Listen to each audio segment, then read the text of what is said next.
аялал жуулчлалын салбарын нүүр царай фронт одоо хамгийн их нэг жуулчтай харьцаа сэтгэл төрүүлдэг хүмүүс бол яхаа бүр хөтчүүд байдаг. Иймээс 2015 оны одоо шилдэг хөтчөд шалгасанд баяр хүргээд таныг үлсэн юм аа. Тэгээд одоо нэг цөөн үед асуулт асуух юм аа. За өөрийгөө эхэлж та танилцуулна уу? Намайг Батмөх гэдэг. Би 2007 онд Монгол Улсын их сургуулийн аялал жуулчлалын чиглэлийн менежмент чиглэлээр төгсөөд за тэгээ 2010-аас 14 оны хооронд бол бүгд найрамд хятад улсын Харбин хотын Харбины боловсролын их сургуульд бол экологийн чиглэлээр магистр хамгаалаад за тэгээд 14 онд төгсөөд ирсэн байгаа. За тэгээд нөлөөлчин компанид одоо 12 оноос эхэлж гайдгээд тэгээд одоо 15 оны 12 сараас эхлээд Let's Travel компанид бол Орос хятадын зах зээлийг хэрэгжүүлсэн менежерээр ажиллаж байна. За баярлалаа. Та юм яагаад хөтөж тайлбарлаж болсон бэ? Энд бас хүн бас нэг сонирхлоор л амьдрах хэрэгтэй болов гэж би бодсон юм л да. Тэгээд би яг хөтөчийн ажлыг бол 2004 оноос эхэлж хийсэн. Одоо 18, 19 настайгаас л гэсэн үг л дээ. Тэгээд яагаад сонгосон бэ гэхээр нэгдүгээр миний нөгөө бүх сонирхдаг чиглэлүүд мэй хөтөж тайлбарлаж гисэн ажил багтчихсэн л да. Түүх, газар зүй, байгаль орчин, соёл судлалч юм уу те. Тэгээд давхар одоо бас ингээд Монгол орны хүмүүс танилцуулах, тэгээд нутаг усаа үзэх, Монгол орны тэгээ өөрөө бас гүн ойлгож мэдрэх ийм боломж гарч ирж байгаа болов уу гэдэг үгнээс би хөтөж тайлбарлаж гисэн. Хөтөж тайлбарлагчаар ажиллаж эхэлсэн л дээ. Яг 10 дугаар анги төгсдөг жилээс эхлээд ажиллаж эхэлсэн. Хөтөж тайлбарлагч ажлын гол одоо 3 онцлог гэвэл та ямар онцлогууд хэлэх вэ? За гол 3 онцлог гэвэл за нэгдүгээрт хөтөж тайлбарлагч хүн бол өөрийнхөө тухай маш сайн мэдлэгтэй байх хэрэгтэй. Өөрийнхөө улс орны тухай маш сайн мэдлэгтэй. Энэ ажил маань өөрөө болохоор тухайн хүнийг өөрийнхөө улс орны одоо янз онцлогийг мэдэх боломжийг нь олгож идэг гэж би боддог юм л да. Эхний онцлог. За хоёр дахь онцлог нь гэвэл мэдээж нь яг манай орны хувьд бол удирдлагын шин чанартай байж таараад байдаг те. Байнгын ажлын байр гэдэг утгаараа байж чаддаг. Ийм байгаад байдаг. За гурав дахь онцлог нь гэвэл одоо ярианыхаа хэлийг ч юм те. Ер нь гадаад хэлнийхаа мэдлэгийг бас хөгжүүлэх бас маш гол чухал хөшүүрэг юм болов уу гэж би бас боддог юм л да.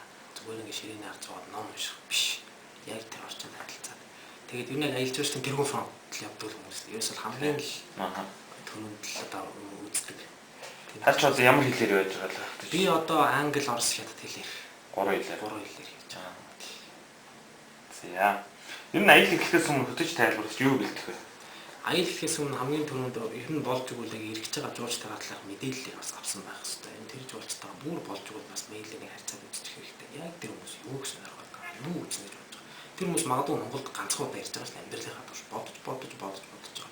Тэрийг мэдэх. Ер нь бол мэдрэмжтэй ажиллах хэрэгтэй гэж би боддог юм. Илүү мэдрэмжтэй. Дээрээс нь хөтөж тайлбарлагч хийж байгаа хүн бол хамгийн түрүүнд хийх ёстой зүйл юу вэ гэхээр урьдчилан бэлтгэл байх хэрэгтэй. Маш сайн бэлтгэх хэрэгтэй. За энэ аялал амар газараар явах юм. Цагаагаар нь ямар байх юм. Би хүмүүстэй юу бэлтгэх юм те юу ямар зөвлөгөө би өгөх юм. Ер нь бол ингээд яг зөвхөн аялал эхлэх тэр бэлтгэл гэдэг ажил маань зөвхөн аялал эхлэх төдийд биш те. Яг өдөр болгон оройдоо одоо шинэ өнөөдөр бид нэр ийм хийлээ гэдгээ дахиж нэг орой хоолны дараа сануулад те. Тэгээд өглөөний маргааш хийх зүйлээ. За маргааш ийм газар явнаа. Ингэж явна. Ороо цас нь ийм байх юм биш үү? Ингэж алах нь ийм гэдэг аль болох тэр мэдээллүүдийг өгж тэр хүмүүсийг болон өөрийгөө урьдчилан бэлдэх юм бол одоо юу байдал янз бүрийн ойлголт гарахаас сэргийлдэг юм шиг нэг одоо туршлагаас мэд гэсэн юм байна. За баярлалаа. За жуулчанд хамгийн анх одоо өгөх сэтгэлийг өндөр байлгахад хөтөж хаана хизээ ажиллах вэ? Энэ хамгийн өндөр сэтгэл төрүүлэхэд хизээ хаана? Онгоцны буудлын дээрээс л эхэлнэ л дээ. Яг би нэг eye to eye contact бол онгоцны буудлын дээрээс гэхдээ бол ер нь тэрнээс хүн би түрүүн хэлсэн бас нэг мэйл солилцоод яг бидний харилцаад үзчихвэл бас нэг ийм хүн бас намайг очихыг мэдчихэж шүү энэ хүн санаа тавьчих шүү өөрөөр илүү нөө мэрэгжлийн гэж бид ярьдаг шүү профешнл тийм байдал нь л харагдах байх гэж бодож байна л да. Тэгэл яг харин анхны сэтгэл аягүй чухал. Яг анхнаасаа ингээд жоохон доош нь хэлэх юм бол тэр ингээд босч идэв. Яг анх уул за ингээд аяллаа танилцуулаад бүгднийг цуглуулж чаад ийм газараар ингээд жоохон ингээд өөрөөр хэлбэл тэр хүмүүс одоо өөрчлөлт итгэлтэй байх хэрэгтэй. Бидний найдвартай хүний гарт байгаа юм байна гэдэг одоо итгэлийг авах хэрэгтэй. За тэгвэл бас нэг сонирхолтой асуулт асууя л да. Ер нь бол та бол олон орны гайдуудын бас юг харж исэн баг зурагт эднэр тий. Ерөнхийдөө бол яг онгоцны буудлаар тухайн газар ихтэй одоо цэцэглэх одоо нугалдаг ч юм уу эсвэл одоо тийм үндэсний одоо хувцастай тий угтах тохиолдлууд байдаг. За манайд бол яг хөө зүгээр ерөнхийдөө бол хувцаар одоо Монгол ахуйг харуулсан хувцастай угтах тохиолдлууд зарим гайдуудад байдаг. Ер нь бол ер нь Монгол гайдууд жуулчтай ямар байдалтай угтаж авбал илүү өндөр сэтгэл төрүүлнэ гэж боддог. Тэ хувцастай угтаж авдаг л та ер нь бол энэ бол бас нэг нэлээд тогтцсон жишээ тэгээд тэр одоогийн байдлаар тэр их зүгээр юм шиг надад бол санагддаг гэх юм. Яг үндэсний хавцлын хувцсыг өмсөд ингээд хадаг бариад те яг хадаг бариад золгож үзүүлээ. За бид нэр ингэж золгодог юм анастай хүмүүс бид ингэж хөдөлтэй ингээд бас нэг тэр чинь ингээд тэрүүхэнд өөрийнхөө соёлыг бас таниулж явж байгаа шүү дээ. Тэгээд яг ингээд гритинг хийвэл айгүй зүгээр юм шиг санагддаг юм. Тэгээд тэр яс зэнслээ сайхан тайлбарлаа. За баярлалаа. За групп жуулчид авч явахад ер нь нэлээд асуудлууд байдаг тийм. Мэдээж янз бүрийн зан ааштай, янз бүрийн одоо өөр үзэл бодолтой хүмүүсүүд эдгээрийг авч явахад ер нь бэрхшээлүүд хэрэг вэ? Ямар бэрхшээлүүд? Ер нь бэрхшээлүүд байдаг л да. Олон хүн дотор чинь янз бүрийн ажил мэргэжилтэй, янз бүрийн төвшний, янз бүрийн хүмүүс байдаг. Тэр болгон бас зохицож ажиллах шаардлага гардаг. Нэг бас энэ хөтөж тайлбарлаж гэдэг маань өөр айгүй хүлцэнгүй. Тэгээд юу байх хэвээр л да. Айгүй мэдрэмжтэй. Тийм төвчээртэй хүн байх хэвээр. Ер нь тийм байх хандлагатай. Гэхдээ нөгөө нэг хүн дээр хитрхи их одоо анхаарлаа төвлөрөх юм бол бусдхан мартагдах. Эргээд нөгөө бусд хүмүүс бас гомдлох тийм ийм үйл байдал бол үүсдэг. Тийм учраас яг нөгөө аял эхлэхээс өмнө бүгдэнд нь бол бас энэ талаар бас зөвлөгөөгөө бас заримдаа шаардлагатай хувийг гардаг. Ингэх хэрэгтэй бид нэг хэрэгтэй байна гэдэг шаардлагатай хувийг гардаг л та. Группийн ер нь ахлагчтай хэрэгтэй. Ахлагч бол хамгийн чухал. Яг тэр группийг ойлгоход ахлагч бол группээ ерөнхийдөө мэдрээд ирсэн. Бид чинь туслаач гэсэн үг шүү дээ. Тэгээд ахлагч гэдэг хүнтэй бол их ойрхон ажиллах хэрэгтэй. Тэр ахлагч бол яг дунд нь яваад яг мэдэрч идэг яг юу нь болохгүй. Одоо шинэ хөтөж бол тэр болгоныг харахгүй байж болно. Ахлагч хүн бол за энэ хүн хоол байдаггүй яасан юм бол ингээд тийм учраас ахлагч группийн ахлагчтай бол маш ойрхон ажиллах хэрэгтэй. Ер нь бол ив их чухал. Одоо нэг аяллыг ингээд эхлүүлээд дуусгатлаа тэр багийнхны ив гэдэг бол маш чухал байдаг. Тэгэхээр группийн ахлагчтай бол их ойрхон ажиллах хэрэгтэй. За хөдөө орон нутагт нойлын асуудлыг яаж шийддэг вэ? Энэ одоо бас толгомж байгаа л асуудал л та. Манайх нэг тэгээд яг үндсэндээ бид нар чи ингээл явж байгаа л нэг боргостоо толгом болготой тийм газар зогсчлаа юм ла. Тэгэл үндсэндээ бол зааварчлага өгөхдөө за эмэгтэйчүүдний талаа, эрэгтэйчүүдний талаа тэгээд бас байгалийн нойлыг тайлбарлаж хэлнэ л дээ. Бидний ийм учиртай. Зам ер нь бол аял эхлэхээс өмнө хэлнэ л дээ. Манай Монгол улсад бол хөгжлийн төвшөнтэй дэд бүтц бол ийм асуудалтай, нойл бол ийм асуудалтай байдаг учраас та бүхэн бас бие бэлдээд тэгээ хэлчихээр хүмүүс бас нэг ууж идэх мэт юм аягүй зохицуулдаг юм байлээ. Тэгээд үндсэндээ бизнесаар бол одоо бүс хүчүүд нь баруун талтай эртүүд нь ийшээ гаач гэдэг юм те ингээд тодорхой хэмжээний зохицуул тэгээд үүсдэг. За жолоочтойгоо хөтчийн зүгээс хамтан ажиллах талаар ер нь хэр хамтарч ажиллах ёстой вэ? Ер нь чаддаг уу? Зөв бэрхшээлүүд юу байна? Бэрхшээлүүд яг гарна яндлангуй юун дээр зүгээр миний ажилласнаар ингээд нэг шинэ хөтөж хуучин жолооч явах ч юм уу те тэр үед нэг жоохон жолооч нь жоохон одоо юу гэдэг те би илүү мэдж байгаа ч гэдэг юм уу те тийм байлаа. Зарим хөтөчнөр бол бас би замаа мэддэг гэдэг ингээд зөрчлүүд гардаг. За энэ зөрчлийг бол жуулчд бол гэрхэн хүмүүс яг болоод хэдийгээр хэлийг ойлгох гэсэн ингээд харцдаг байхгүй. За энэ тэгээд уур амьсгал эвдэгдэж эхэлдэг. Ер нь бол бид нар чинь нэг баг гэж ойлгох хэрэгтэй л дээ. Жолооч хөтөж ганцхан жолооч биш. Ер нь тэр багцаа ажиллаж гэсэн тэр бүгд хамтарч байж иж тэр аял гэдэг бүтээгдэхүүн чинь амьдруулж байгаа. Түүнээс ганцхан хөтөж сайн байгаад жолооч нь муу, очсон багцах нь хоол нь муу байх юм бол тэр чинь тэгээд багийн ажиллагаа биш болчихж байгаа юм л да. Тийм болохоор жолооч нартай бол мэдээж ихтэй ажилладаг. Ер нь бол байнга жолоочтойгоо зөвлөх хэрэгтэй. Өглөө таглаагаа тооцох хэрэгтэй. За ингэж явна. Одоо бид нар ийм үзэх хэрэгтэй тий. Хаавар явах уу? Их уян хатан байх хэрэгтэй. Алийн төрүүлж үзвэл нөгөө зам бөглөөс тооцохгүй бол бидээс нөгөө бөглөөгөө тооцохгүй гарахаар бүх тэр үеийн ажиллагаа орчдөг байхгүй. Тийм болохоор тэр мэрийг их сайн судалж. Жолооч төрөөс ойрхон байх хэрэгтэй. Ер нь жолооч хэдийн насны хүн байвал илүү одоо төвшигтэй. Ер нь яг насны хувьд бол бодож аял үзээгүй юм байна. Тийм бас л яг насны жолооч нартай явж ийсэн. Тэгээд яг бүгднтэй ингээл юу болоод явж ийсэн. Тэгээд яг зөвхөн миний ажилласнаар юу наам гэдэг вэ? Эхэндээ ингээд бүгдийг ярьчул юм амар гэдэг юм надад санагдсан л да. Яг миний үеийн жолоочч байсан, надаас дүү жолоочтой явж ийсэн. Бүр ахмад насны нас тогтсон жолоочтой явж ийсэн. Тэгээд бүр нас тогтсон ахмад насны хүмүүс бол илүү туршлагатай. Ер нь бол ингээд нэг зөнгөөрөө мэддэг ингээд харж байгаа. За ингээд явчих юм байна. За ингээд болгочих. Тэгээд яг өглөө таглаанаас ч юм уу юунаас ч нөхцөл байдлаас болоод хөлбөрж байгаа өөрчлөлт орно шүү дээ. Жишээ нь богдын музей өглөө үзэхлээс мөрөөдөөс хойш болдог ч юм уу. тэр мэрийг ингээ бүгднийг ярилцаад жуулчдаа гэсэн бас ингээ нөхцөл байдал юм байна гэдээ хэлж ойлгуулад ирэхэд юм ихтэй зөвлөж авдаг л та. За.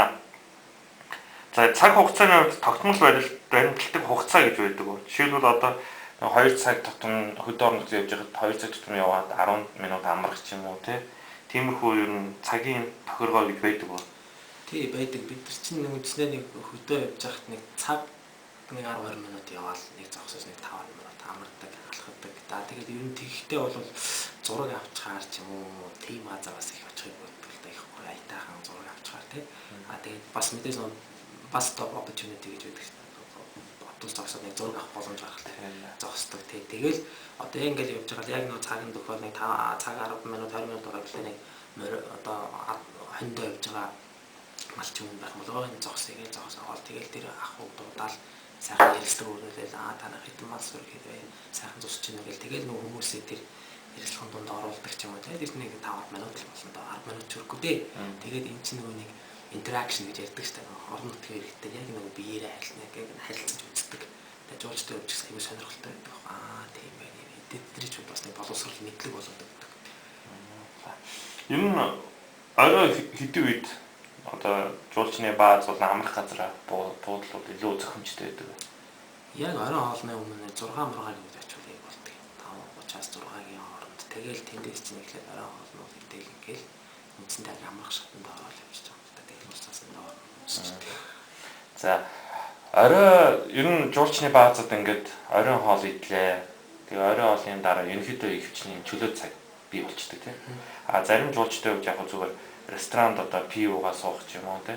Зарим нь бол гэртээ амарч явсан, зарим нь одоо гэрийнхээ гадаа ном уншаад суух, зарим нь ойр орчимтойгоо танилцах гэдэг янз бүрийн тэр хүндээ өөр өөрсдийнхөө ингээ болгочдөг юм шиг байна. Гэхдээ ер нь бол одоо оройн хоолноос бус хойших ийм цагуудыг хөдөж тайлбарлагч нар баазынх ч юм уу эсвэл өдөөхээр майхантай буудалж явах тохиолдолд яаж илүү үр дүнтэй ашиглаж жуулчдынхаа тийм одоо хөгжөөдөө жуулчдаа зориулсан арга хэмжээ авах боломж байдаг.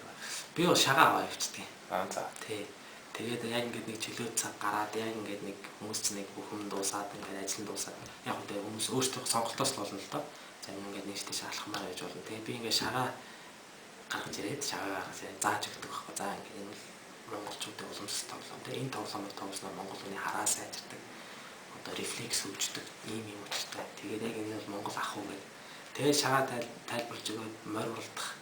Ер нь шагаа нислахт их дуртай. Яг хүмүүс ингээд заагаад өгөөд одоо зангаж болохгүй, нэлсэн гараа авч болохгүй ч гэдэг. Яг тэгээ ингээд заагаад өгч байгаа. Тэр орой ингээд аюу хорд өнгөрдөг. Тэгээ нөө хүмүүс чинь ингээд шагаагаа нэхэл орой болохоор л худалдаж аваад явдаг шүү дээ. Тэгээд дэлгэрүүлгээрээс. За. Тэгвэл дараагийн бас нэг сонирхолтой асуудал зүйл дээ. Ер нь аяллаа явцад мэдээж одоо хүн бүр олон хүн явж байгаа. Ямар өвчин одоо тохиолдох боломж байна. Одоо бий болдог. Жишээлбэл одоо гидс хямрах ч юм уу, тоолгоо өгдөг ч юм уу одоо олон цаг машин суугаад явахаар зарим одоо хууч өвчин хөдөлгдгийн тохиолдлууд гардаг уу? Тэр үед одоо хөтөж яаж одоо тэрийг мэдэрч ажилладаг вэ? Ер нь хүмүүсээ ажиллаж явна. Тэгээд ер нь хоол идэж яхад нэг хэр хоол идэж чинь хоолндоо сайн байна уугүй гэдгийг ер нь ажиглаад тэгээд ерөнхийдөө нэг түгээмэл зүйлд нэг гидсний үүрэх хоолноосоо хордох ч юм уу тийм түгээмэл биш. За астамтай хүмүүс бас ирдэг те удаан ингээ алхах уулын руу явж болтгоо. За тэр хүмүүсийн үндсэнд нь ажиглан. За тэгээд яг одоо шинэ хордлого авлаач гэдэг юм. Ер нь бол жуулчд өөрсдийнхээ ийм эмчээсээ зөвлөгөө аваад ирсэн байдаг. Тэн дээр бол бидэнд яг тэр ямар юм яаж уух вэ гэдэг дээр бид нар оролцоод бол өөрөө орноосоо ирдэг чинь бас нэг эмч мэд. Ер нь бол тийм хандлага ажиглагддаг л та надад. Яг ингээд эмнийхээ жигсаалтыг бичээд имээ аваад ирдэг. Тэгээд яг болохгүй одоо гизнүүд гэх юм бол энэ юм яа гэдэг ч юм уу те. Зүгээр тэр им нь байхгүй тохиолдолд та одоо хөдөж тайлбарлагч байна. Тэр хүнтэй хамт одоо аптек яваад тэгээд эсвэл хэмжиж үзүүлээд тэр одоо симптомуудыг хэлнэ. Түүнээс биш ерөөс энэ имийг та уу гэж ерөөс хөдөж хэлж болохгүй. Яг л тэр чинь бас нэг реакц нь таахгүй юм байна шүү дээ. Тэгэхээр аптек юм уу эсвэл эмчтэр очиж байгаа тохиолдол хөдөж тайлбарлагч маань цэвэр орчуулагч юм гэх юм. Яг энэ хүнд ийм симптом байна. Ингэж өгдөг гинэ. Урд нь ингэж хийсэн байна. Ийм юм хэлдэг байсан байна. Гэх мэтчлэн гэх. За жуулч мориноос онох тохиолдол юм гарч ирсэн үү? Тийм тохиолдолд яах вэ? За манай нэг жуулч мориноос унаад тэгээд ингээд жоохон хөвдөж байгаа. За бат нөгөө надад битээ баяртай. Би жоохон хөвдөд тэгээд тэгээд тэр яг нөгөө ясна уурсан байна уу үгүй гэдэг ерөнхийдөө өөрөө ингээд үзээл ингээд мэдээл тэгж байгаа. Тэгээд босоод ирсэн. За би гэмтэй юм шиг байна. Тэгээд ер нь мориноос унах таа. Ер нь тэгээд бас аялаа хамт хийсэн юм чинь тийм ингээд морин дээр мордон гот. Ялангуяа настай хүмүүс ингээд морин гэж Монголд ирэл морин гэж яддаг нөгөө морин унах маань нөгөө дил за амьдаа заавал хийж үзэх хэрэгтэй. Мянган зэмсэнжиг салтанд яваад байгаа ч Монголд очиж морин унах. Тэгэхээр Монголд ирсэн хүн болго ер нь бол яг надтай явсан жуулч бол ер нь морин унах гэдэг байхгүй. Чаддагч бай, чаддагч бай. Тэгээд мэдээж заавал ажиллахаа өгнө. Ихэнхдээ жуулчд бол юу гэж ярих гэдэг лээ. Би дугуй ундаг юм чинь морин унцна гэдэг байна. Тэгэхээр дугуй бол техник. Морин бол хатуус өөр зүйл те. Тэр морины хаашин бол хэцүү. Мэдхгүй шүү дээ. Номхон гэж байгаа юм онцдаг л байхгүй. Тэгээд унцныхын дараа ямар арга хэмжээ авах вэ? Ер нь тэгээд өөрөөсөө сайн асуун дотоод цусаалж яаж бүр шаардлагатай үү тэгээд сум юм чинь ойролцоо хэмжээлэлт үзүүлнэ. Ер нь морины аялал мотоцикл аялал бол бас явж илсэн бас эрсдэлтэй л дээ тийм үү? Унаж бэртэх тохиолдол бол гардаг. Тэгээд яг өөртөө бас даатгалтай ирчдэг юм байлээ. За дараа нэг ийм асуулт байна. Жуулчинд одоо анхааруулсаар байтал дураараа шийдэх тийм тохиолдол ер нь хэр гардаг вэ? Тэг гарна. Яг өөртөөхөө шийддэг тийм тохиолдол гарна. Мотоцикл аялал майл дээр бол гарна л да. Би ч бас мотоцикл аялал нэлээд олон явж ирсэн. Тэгээд яадаг вэ гэхээр ер нь ингээд мотоцикл аялалд яг одоо ингээд шууд өмнө хэлэх бол ер нь нэг хүн унах бол айгүй энгийн асуудал та тийм. Тэгээд яг ингээд нэг олон мотоцикл аялалын дараа ингээд ажиглаад тах нөгөө унаж чаддгүй эсвэл дөнгөж унаж байгаа хүмүүс юусоо гэмтдэггүй. Яг нөгөө мэрэгжлийн төвшөнд ундаг айгүй чадварлаг хүмүүст гэмтдэг байхгүй. Тэр яг нөгөө ирдэг юм шиг байна бас. Тэгээ яг анхааруулж хэлээд тэгээд ингээл хэлсээр багтал яг ингээл унаад бас нийгмийг нөхөглөх юм тийм асуудал гарч ирсэн л та. Тэгээд тухайн үед бол ингээд хамгийн гол нь урьдчил заавал анхааруулж хэлэх хэрэгтэй. Тэгээд хэлээгүй тохиолдол харин чи хэлээгүй штэ гэсэн юм асуудлыг эргүүлээд ярьдаг байхгүй. За чинь ингэж унах юм бол за эрсдүүд нь юм шүү та бас анхаараарай. Ийм байж болцсгүй шүү гэдгийг анхааруулж хэлэхгүй бол ер нь л заавал анхааруулж миний нөгөө төрөний ярьсан урьдчилан бэлтгэхтэй. Тэгэж хэлээд хэлсний дараа харин тэгж байгаа бол хүмүүс бас өөрсдөө ойлгохгүй л даа бас буруу мэдчихэ гэдгээ. Тэгээ хэлээг бол чи бидэд хэлээгүй штэ гэж ингэдэг л байна. Та ер нь аялын явцад тэмдэглэл хөтэлдэг үү? Би аяллаа явцад тэмдэглэл хөтэлдэг. Үзсэн газрууд одоо очисон газруудаараа бас тэмдэглэл хөтэлдэг. Тэрийг бас Facebook дээр. Юу бичигддэг вэ ер нь одоо таны? Тэгээ яг голцоо нөө зорих газруудынхаа тухай бичдэг л дээ. Одоо жишээ нь одоо Монгол орнд бол жишээ нь одоо Баянзагийн тухай ч юм уу тий. Тэгэл Баянзагаа хөөгөл заган хойд тухай. Заган хой гэж юу экологийн байгаль экологийн хувьд ямар ач холбогдолтой тий. Энийгээрээ дамжаад эргээд миний нэг мэдлэгийн сан баяжж идэг. Эргээд өөр тарихаа цэнгэлдэг. За жишээ нь Баянзаг дээр зөндөө юм байдаг шүү. Үлгэрүүлүүдийн тухай асуудал хэрэг гарна. Бас эртний нөгөө хуучин чулуун зөвсгөөний олдрууд их байдаг учраас тэр бас судлах хэрэг бол цайны зам бас тэр Баянзагийн орчмоор дайрч өргөдөг байсан байж таарч байгаа. Тэр Roy Chapman Andrews гэж ямар хүн байсан тэр талаар судлах хэрэгтэй байна. Гэх мэттэй ингээл энэ нийгэмнаас үүсэл ингээл тэмдэглэлүүдтэй ингээл нийтлэл өөрийнхөө хувийн Facebook дээр постлоо. Тэгэхээр ер нь нэг удаа аялдаг, хоёр дахь аялдаг, гурав дахь аялдаг тэр болгонд бол мэдээллүүд нэмэгдээд баяжигдаад одоо сүүлийн группууд бол илүү их мэдээлэлтэй болж эхэлнэ гэсэн үг л дээ тийм. Ер нь хөтөч өөрөө хөгжөөд жуулчинд явах тусам одоо жуулчд маань илүү мэдээлэлтэй болж ер нь бол тэгэж хөгждөг баг тийм. Тэгээд жуулчд маань ч өөрсдөө айгүйх мэдээлэлтэй ирдэг. Одоо жишээ нь Баянзагийн тухай ингээл ярихад бас л би Баянзагаас олдсон үзүүрийдээ Нью-Йоркийн музейд үзсэн шүү дээ. Тийм юм байсан гээл тийм үү гээл ингээл ярилцах жишээтэй. За бэлэн мөнгөний тооцоо хэр хийгддэг вэ? Ер нь түгээмэл хийдэг бэлэн мөнгөний зардлууд юу вэ? За бэлэн мөнгөний тооцоо үндсэндээ бол яг аюулгүй байдлын эрсдлээ бодоод үзэх юм бол хөдөж хүмүүс аль болох бага бэлэн мөнгөтэй явах хэрэгтэй. Зөв юм болов гэж надад санагддаг юм да. Бас наанцэг булгаад алдах те. Эсвэл өөр хаалаа үрдүүлж гээдүүлэх ч юм уу те. Тийм учраас яг бэлэн мөнгө авч явахаас илүүтэйгээр яг тэр бэлэн мөнгийг орлоход ваучер ч юм уу баримт ч юм уу тооцооны удаа ч юм авч явбал илүү үр дүнтэй юм шиг надад санагддаг. Тэгээд нөгөө хөдөлсөнөр чинь бас нэг тийм асуудлыг 90 оны үед байсан юм шиг байна. Хөдөлсөнөр аягүй мөнгөтэй ингэж явдаг 94 5 оны үед ч юм уу. Тэгээд л тэрээс янз бүрийн хүмүүс одоо бас хараал нүдлээл анилал авчдаг те. Тэгэл одоо яадаг чи гэмтрийн золиос болох ч юм уу тийм юмнууд бас гардаг. Тийм болохоор аль болох аюулгүй тал бас аяллахаа эрсдлийг бодоод хайлуулах бэлэн мөнгөгүй бол их зүгээр юм шиг санагддаг. Гэхдээ яг яалтчгүй одоо жишээ нь говийн музейн дээр бол бид нар мөнгө төлдөг газар бол байдаг. Аяг баазын төлбөр үлдэх бол дандаа л тооцоогоор л гэсэн. Тус хамгаалтай газар нь тус хамгаалалт бэлэн мөнгө. Ваучер биш. Тухайн компани өөрөө гэрээлтэй бол тийм байна. Ер нь бэлэн мөнгө авч явна гэж өөрөө бас эрсдлийг дагуулж идэг л та. За хөтөч хүн ер нь зуны аяллуудын сараас бусад сард юу гэдэг вэ? Ер нь юу хийх ёстой вэ? За хөтөч хүн бол яг манай энэ хөтөч аялч өөрөө удирдлагын шин чанартай ажиллаж байна л да. Тэгээ яг би бол тэр сүүлийн үед л тэр өвөлдөө бол тэр монголчуудыг аваад гадагш аялдаг Таиланд ч юм уу. Юм хятад руу эсвэл итгэл там байгаль нь орч юм уу те. Эсвэл Дубай ч юм уу гэж явчихдаг. За энэ аяллуудыг орчиж байгаа. За тийм хийхгүйгээр бас орчуулган дээр ажиллаж болно. Ер нь хөтөч хүн аяга өвлийн хугацаанд бол өөрийгөө хөгжүүлэх хэрэгтэй. Хөгжүүлэх цаг гаргах хэрэгтэй. Одоо тэр мэдээллүүдийг өөрсдөө байгаа мэдээлэлээс анги ариужуулах хэрэгтэй. Хэлнийхээс анги. Одоо ингээд хөтөч хийгээд үзэн гот нэг харагддаг шүү дээ. За би одоо юу дээр алдаад байна. Юу мэдүүл ер нь зүгээр юм.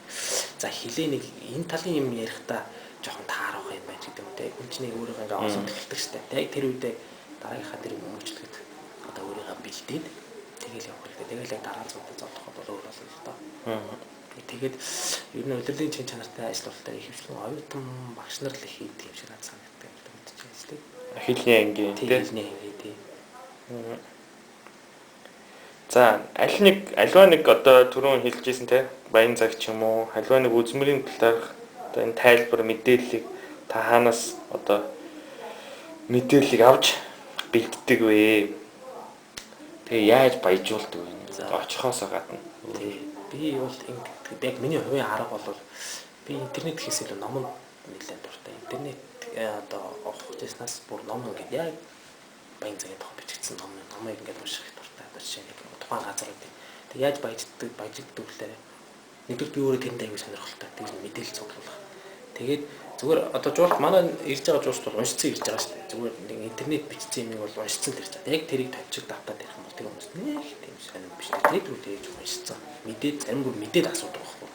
Мэдээд тэрийг лавшруулах гэж те. Тэгэхээр арай илүү хөтөч хүн бол тэр нэг Википедид бичигдснээс арай илүү юм ярих хэрэгтэй.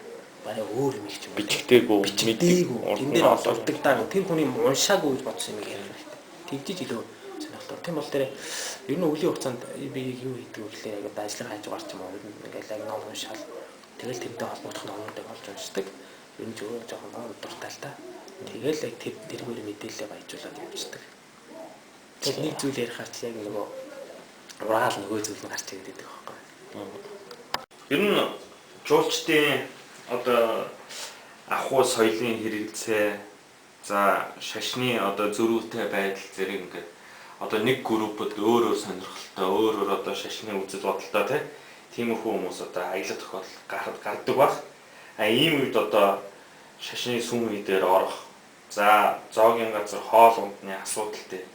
За эсвэл магадгүй одоо герман жуулчдыг одоо дэлхийн 2 дугаар дайны төв хүмүүлийн бодлоос хөшөөд усгалтай газраар авч явах асуудал эргээд одоо бас нэлээд болгоомжтой байхгүй бол хөтөж өөрөө жуулчдад эвгүй сэтгэл төрүүлэх магадaltaй байдаг бах тий. Тэгээд тэр тал дээр ер нь та яаж ажилладаг вэ? Тэгээд нөгөө хаанхын ямар улсын жуулчинд юу үзүүлж байгаа гэдгийг бас бодох хэрэгтэй. Манай группд ямар улсын хүмүүс байна.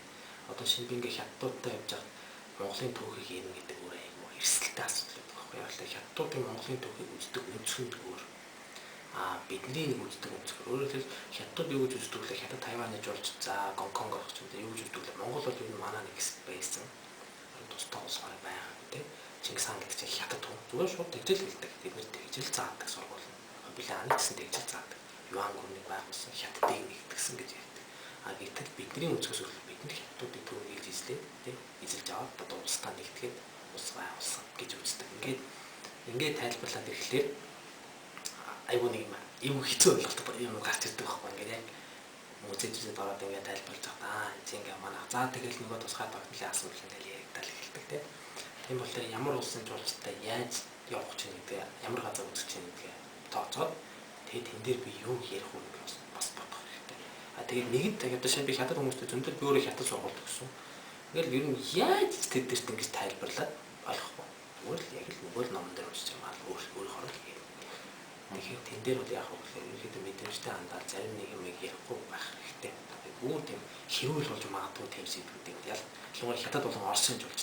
Оросууд бас нэг тийм монголчууд нэг монголо-татарская иго гэдэг баггүй бас Монголын дээр одоо Чингис хааны дээр эзэнт гүрний үеийг бол ерөөхдөө нэг тийм таашааж үздэг юм. Алтан ордны улсын үеийг.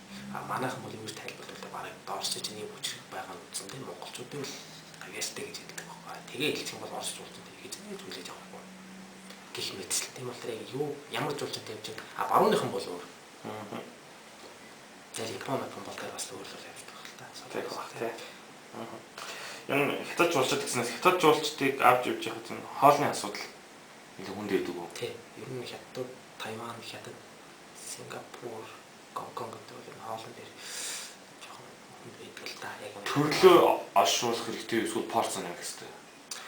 Энэ хоолнд ч нэг юм одоо гурван юм баастай. Уурга буюу мах, цардуул тэгээд одоо ногоо. Тэгээд порц гэхээс илүү би ер нь ингээд жуурстайг ажиглаад баг.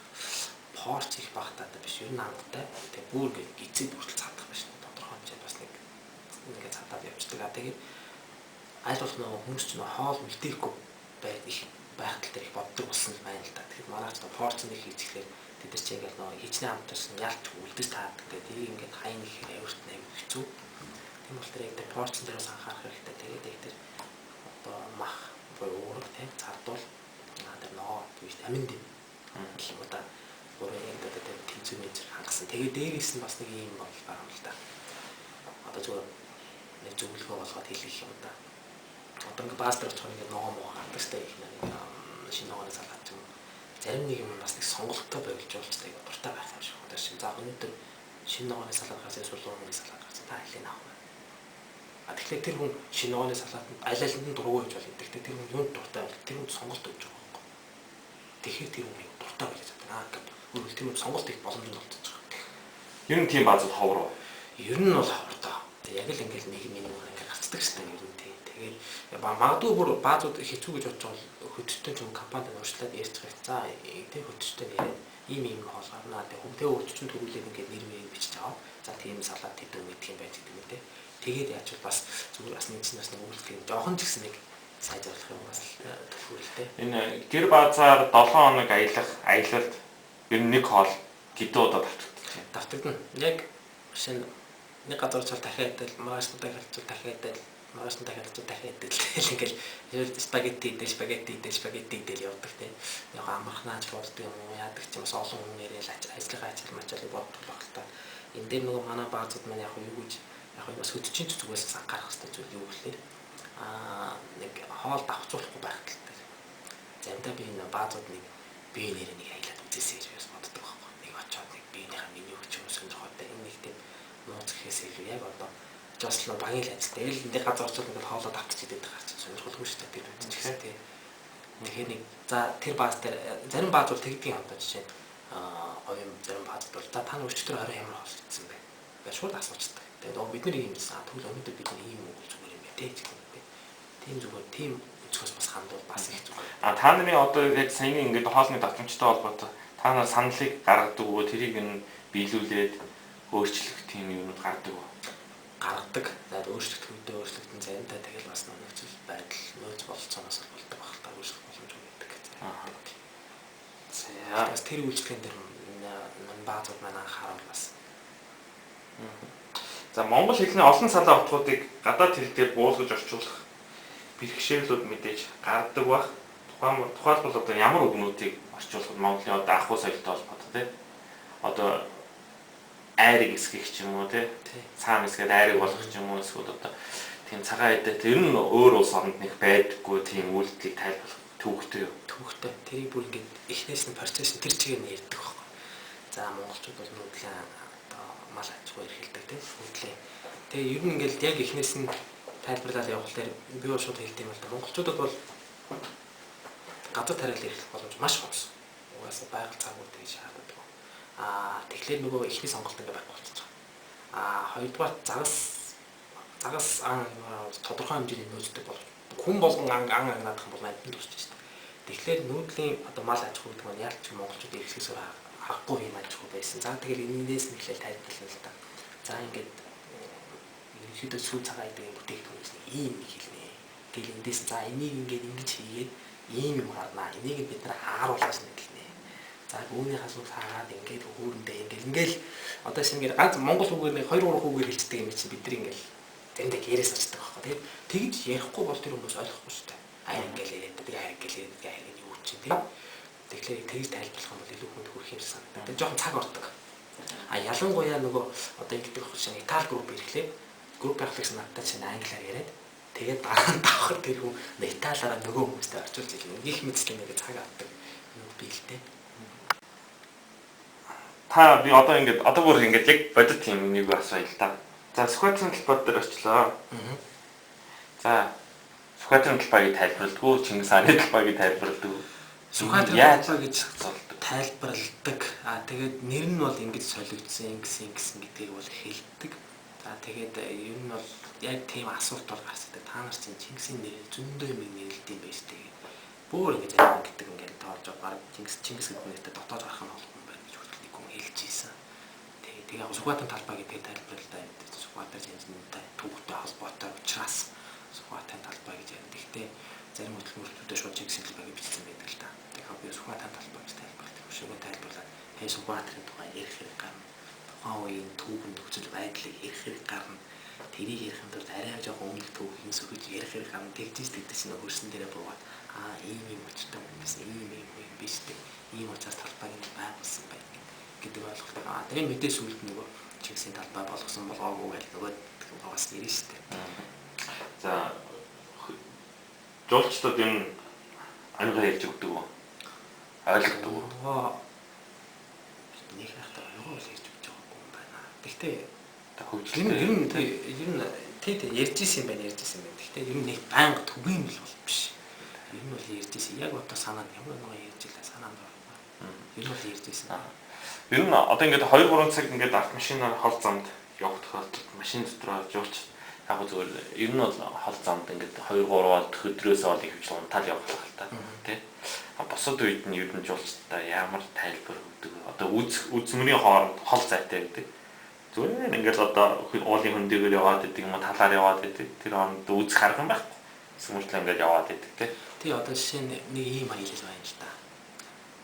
Улаанбаатараас гараад тэр өдөртөө за шинэ 9 сард орж хонох тий. Баян говьж өсний баас орж хонох юм аяллаа гэж бодъё. За тэр чинь нэг 280 км байгаа. За нэг 4-5 цагийн ажил машины ажил байж таах гэдэг. За дундаа зогсолтоо бас тооцно. За ингээд бодохоор за тэр хооронд одоо юу хийх вэ тий. Нэг төгсгөлгүй тал үйлж яад байдаг. Буруу хараад малгайгаа тавиад таад яваад тах уу яах вэ гэдэг асуудал гарч ирж байна шүү дээ. Тэр тохиолдолд би яадаг вэ? Би үндсэндээ ингээд тайлбар өгдөг. Тайлбар өгдөг л тэр ер нь Монгол орны тухай тайлбар өгч байгаа 9 сархаа. За тэнд байгаа хөвгөн хаан тэг үгүй тийм тухай тайлбар өгнө. За тэрийг тэр хийдэг юм хэлээ зүгээр тэр хэд дон байгуулагдсан гэсэн гэж зогсчихгүй. Яагаад Монгол улсад тэр хэд байгуулагдсан? Тэгээ нөө бурхны шашныхаа нүгээ өндөргийн заанаа зэрэг галтан бошготын тухай шиж үзэхээс өмнө тэгжиж тэр хүмүүс чинь тэрийг ойлгочод очиж үзэхээр илүү кайфтай үздэг. Зүгээр очиод энэ хэд ингэж байгуулагдсан гэсэн орчууд устгасан гэсэн галтан бошд орчод уссандаа галтан хэмжээ занаа хэмжээ тэгээ яагаад хоорондоо тэр зөрчилдсөн яагаад энэ хэд дууссан гэх тэр хэдтэй холбоотой домог түүхийг ярина. Одоо тэр хэд амьдарч байгаа хэдэн лам байгаа гэх мэтчлээ ингээд очихоос өмнө гэдэг үндсэндээ ингээд уур ажиллагааг бэлтждэг. За тэгэлсэн тасархаа энэ хэлсэн ийм учиртай хэлсэн байгаа. Тийм ийм учраас хэлсэн тасархаа гэж нээсэн энэ үгийг орчуулад ийм утгатай өгч гэдэг юм тий. Тэгээ энэ бол хөвгөн тарны нөө байгууллагын газар гэж явдаг шүү дээ. Тарны нөө гэдэг нь ганцхан тэнд байгаа тий. Тарны мод гэж одоо бид өөрсдөө очиод харна. Яг хэлсэн дээр л ургадаг тийм мод байгаа гэх мэтчлэнгээр ингээл яг тийм яриа ингээд яриад яваад байвал аюу сонирхолтой. Тэгээд яг очиод үзэх хүмүүс чи яг тэрийг мэдэрч үздэг. Одоо шинэгээл заган одоо шинэ ингээд за тэгээд 9 сард гараад хар ойрон л хөдлөн шүү дээ. Дараагийн маршрут бол үндсэндээ бол тийм л байдаг хар ойрон байдаг. За хар ойронд очиод юу ярих вэ? Хар ойронд бол яг нэг юм байгаад харах үзэх бол багстай. Яг үнэ хэлгээд. Тэр музей байна, эрдэнэ суу байна. За хаадаг шиг байгаа. Тэгэхдээ тэн дээр юу ярих вэ гэхээр одоо нөгөө Монголын эзэн түүний түүх хийгээд. За Монголын эзэн түүний нийслэхэд авраг байсан тийм үү? Тэгээд хар ойрон шилжсэн үү даа. Ягаад хар ойронд шилжүүлсэн? Тэр сонин шүү дээ. Ягаад шилжүүлсэн? Ягаад тэндээ байж болоогүй те? За тэгээ хар орон гэж байж тухайн үед одоо хар орны нэр өөрийг сонино шүү дээ. Бүр 21 өнөөс бүрээд гэж байгаа байхгүй. 20 хот мод гэсэн үг байна. Тэгээд нэрний тухай ярьж байна. Ийм юм очтой. За тэгээд хар орон тэнд байж байгаа завгуудын хаан тэнд байсан. Тэгээд хөвлөө хаан нүлгсэн тийм үү нийслэг шамдуу нуулмаар байж байгаа. Яагаад нүлгсэн? Тэгээд шамдуу гэдэг нь ямар газар одоо хаан бийж л нүлгсэн. Яагаад бийж нүлгсэн? Тэгээд дараа нь хар орон юу болсон? Ямар төгт. За дамын нүлсэн зэрэг болж иж авсан тийм. За үеийн хаадууд бас тэнд бас байдаг амьдардаг байсан. За тэгэл Эрдэнэ тухай ялуу бурхан шашныхаа тухай тайл автаасаа тухай ингээл энийг бол мэдээж нөгөө хүн зүгээр нэг түүхэн баримт тааж өгсөн. Учир шалтгаан айгүй сайн илүү яг нөгөө үзэж байгаа газар ийм утга учиртай газар үзэж байгаа шүү гэдгийг ойлгол.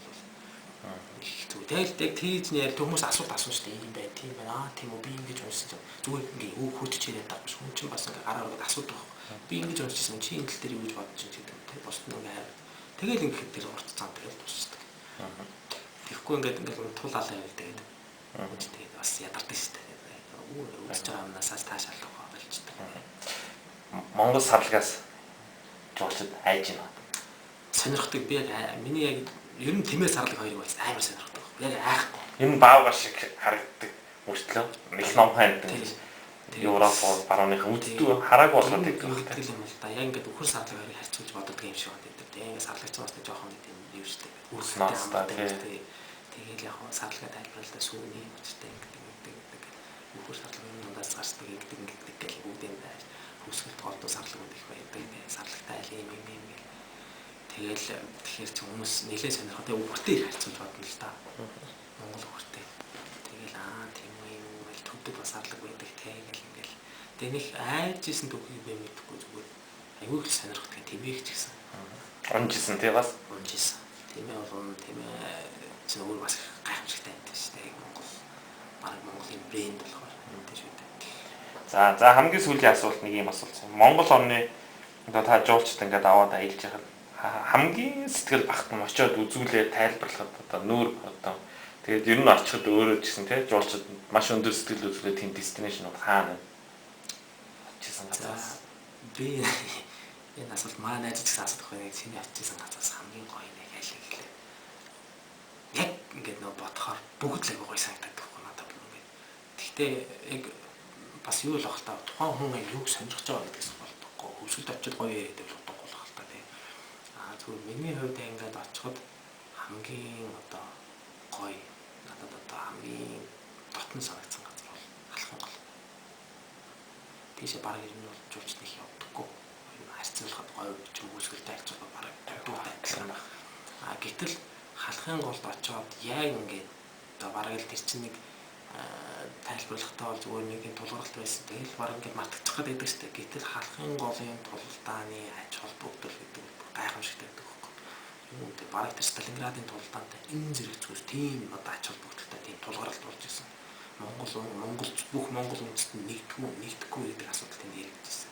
Дэлхийн геополитикийн хоёрын бодлогыг тодорхойлсон хоёр тан гүрний зөрчил төр Монголд тийм Япон, Орос хоёрын халахын голд үүсчихсэн.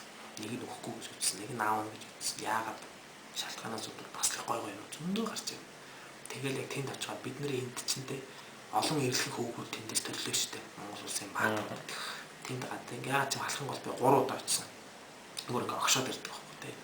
Тэгэл тэр Эренбаатар биш үү, Яралтай биш үү харахаар үнэхээр бас 20 дугаар зууны тим цөөхөн хамтан монголчууд бас дэлхийн дээр геополитикийн тим том тулгуурлалтанд бас оролцоод тийм бүтэн өөртөө бүтэн авч үлдээсэн. Тийм тэгээд одоо шинэ халахын голын дайны ач холбогдол үр дүн гэх юм бол бас их сонирхолтой. Японыг бүр бараг тэр дэлхийн 2 дугаар дайнд тэр нэг Америк нэр жуулч хэлсэн байгаа байхгүй надад хэлж ирсэн. Дэлхийн 2 дугаар дайн эхлэхээс өмнө Япон ялагдсан юм аа гэж. Яагаад гэхээр халахын голд ялагдсан. Халахын гол ялагдсан стратегийнхаа давуу талыг дайнд алдчихсан юм аа гэж. Яг л үнэ. Гэх мэт. Магадгүй халахын голд Япон ялаад 41 онд Германууд Оросын баруун талаас шахаад ордог. Япончууд Монголыг ажиллаж Сибирь талаас нь цогроод байгаа юм бол Оросууд хүнд байдалтай байна шүү дээ. Тэгвэл дайн яаж ирэхгүй гэдэг бас нэг асуудал. Өөрөө яригдэн тий. Тийм бол надад халахын гол бол айгүй гоё санагдчихсэн юм очижсэн газар бас. Гэхдээ бус нь бол муухай гэж байгаа юм биш тий. Үнэхээр гоё байдаг юм очижсэн газар.